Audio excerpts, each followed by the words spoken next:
Hello and welcome back. So a few months ago I did a video where I called it Pan That Palette Part 2, and I chose a palette which was my Dupatta Jaclyn Hill Morphe palette, and I said that I was going to try to hit some pan on shades in here to get more use out of my eyeshadows. And what I decided since then was I wasn't only going to focus on this palette. I was going to take one palette at a time and use it until I hit pan on one eyeshadow, then bring another eyeshadow palette into the collection. And I have been doing this, but I have not updated it since. So I did hit pan on one shade from this palette, and that is this golden bronze here. Can you tell? There it is. I really love this color. It's so beautiful, and I'm very happy that I hit pan on it.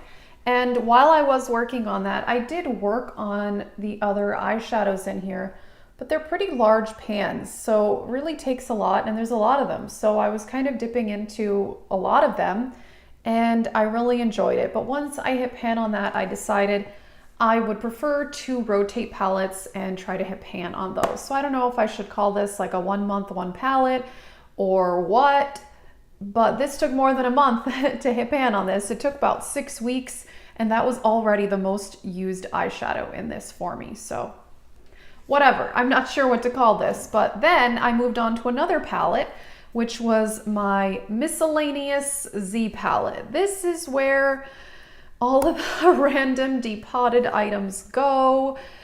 It's so random, guys. I even have, this is an Anastasia highlighter. That's a Kevin Aquan highlighter. This palette is so random, but anyway, I chose a depotted Lorac eyeshadow to work on next, and I hit pan on that. So there it is right there. It's a lovely taupey lid shade, and I loved this way more than I thought I would. I think this was from the Mega Pro 4 maybe, which wasn't my favorite out of their palettes. But wow, this shade was amazing. I really loved using it. I'm really glad that I saved that eyeshadow because it's really nice, and it works well layered with other eyeshadows as well. So I hit pan on those two palettes, great. So I am now working on the Anastasia Soft Glam palette. I really like this palette, I really do. And I'm working on one shade in particular, but that doesn't mean I'm not using other shades from these palettes. I don't know that I really mentioned that, but the color I'm trying to hit pan on is burnt orange. I'm getting a good dip in it already, as you can see.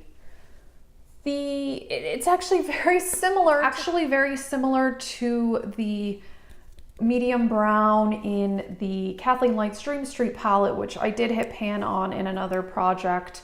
I don't know if I've uploaded that already or not. We'll see. But yeah, I really like it. It works well with any neutral look, or it works well in the crease even before pinks actually, which is what I'm wearing today. I'm wearing this pinky burgundy look, and I used that as a blending shade, and it works really well for that. So I'm really enjoying that palette. So yeah, I'm just trying to rotate through my palettes, get some good use in on them. I like to see pan because it makes me feel like I really used the items and I'm getting my money's worth. So that's basically why I'm trying to do this. I'm also doing pan that palette with the Tartelette in Bloom. You probably already know that if you watch my channel. And yeah, so I'll link the intro to this and some other videos that you may like, and thanks for watching.